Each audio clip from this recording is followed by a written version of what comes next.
Rajasthan Royals শুধু bat হাতেই রাজত্ব করে না, বল ছোড়ার দিক দিয়েও তাদের সমান দখল। সব্যসাচী শব্দটা তাই তাদের পাশেই মানায়। আজ অবশ্য লখনৌ সুপার জায়ান্টসকে বোলিং দিয়েই কুপকাত করে রিয়ান পরাগের দল নিজেদের শক্তিমত্তার দলিল রেখে গেল। এদিন টসে জিতে রাজস্থান রয়্যালসকে ব্যাটিংয়ের আমন্ত্রণ জানায় লখনৌ। এরপরই যেন নিশুতি রাতের অন্ধকার নেমে আসে রাজস্থানের ডেরায়।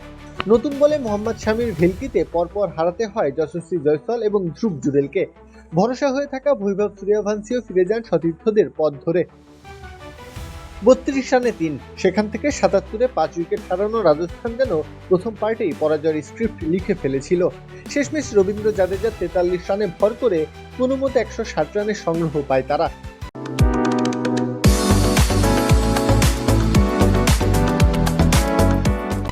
এই রান চেস করা খুব একটা কঠিন নয়, তবে সেটাকেই যেন পাহাড় সম ভেবে বসেছিল লখনৌ।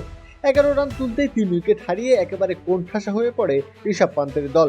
মিচেল মার্শ আর নিকোলাস পুরান কিছুটা প্রতিরোধ গড়ার চেষ্টা করেন বটে, তবে সেটাও এক হতাশা হয়েই থাকে। নিঃসঙ্গ লড়াই চালান কেবল মার্শ। ব্যাট থেকে আসে ৫৫ রান, ওটাই লখনৌয়ের আজকের দিনের সেরা প্রাপ্তি। রাজস্থানের বোলিং আক্রমণের বিপরীতে টাল সামলাতে না পেরে মাত্র ১১৯ রানেই ইনিংসের সমাপ্তি টেনে দেয় তারা। পরাজয়ের ব্যবধানটা দাঁড়ায় ৪০। রাজস্থানও বুঝিয়ে দেয় ঝড় তোলা কিংবা প্রতিপক্ষকে গুড়িয়ে দেওয়া সবকিছুতেই তারা সিদ্ধহস্ত। প্রত্যহ কাব্য, খেলা ৭১।